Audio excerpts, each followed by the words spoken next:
অবশেষে পরিত্যক্ত হয়ে গেল শতভাগ এবং সরকারি জিনিসপত্র যে যার মতো করে নিয়ে গেছে। জাস্ট শুধু কঙ্কালটা দাঁড়িয়ে আছে এই ফুলগাজীর ঐতিহ্যবাহী ফুলগাজীর রেল স্টেশন। 1927 সালে আসাম বেঙ্গল রেলওয়ে বিলোনিয়া থেকে ফেনী পর্যন্ত একটা রেল লাইন স্থাপন করেছিলেন। একমাত্র বাহন ছিল এই ফুলগাজী অঞ্চলের সহ গোটা ফেনীর উত্তরাঞ্চলের সকল জনগণের যাতায়াতের মাধ্যমটাই ছিল এই রেল।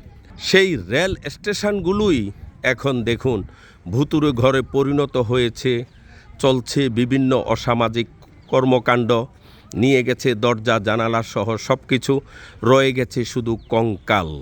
সেই প্যারালাল দুইটা লোহার লাইনের উপরেই চলতো ফেনী বিলোনিয়ার রেলগাড়ি। এই লাইনে আমি কয়লার ইঞ্জিনও দেখেছি বাংলাদেশ স্বাধীনের পর, আমি যখন ছোট ছিলাম। কিন্তু এরপরে দেখলাম কয়লার ইঞ্জিন চলে গিয়েছে, এসেছে ডিজেল ইঞ্জিন।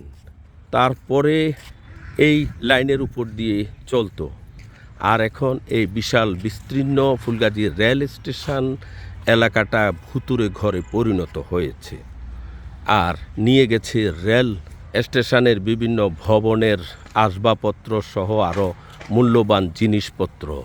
আমি এই রেল স্টেশনের যে সবচেয়ে গুরুত্বপূর্ণ রুম, আমি এই যেখানে টিকিট কালেক্টর টিকিট দিতেন, এই রুমটাতেই দীর্ঘদিন এখান থেকে এই টিকিট কাটা হতো। আর এখানে টিকিটগুলো থাকতো, এই বক্স এখনও আছে। বিভিন্ন জায়গার টিকিট এখান থেকে রেলের দেয়া হতো। আর একটা জিনিস এখনও নিতে পারে নাই, সেটা হলো এই লোহার সিন্দুক। তখনকার আমলে টিকিট কেটে যে টাকা ও মূল্যবান টিকিটগুলো এটার ভিতরে রেখে লকারে তালা মেরে দিত।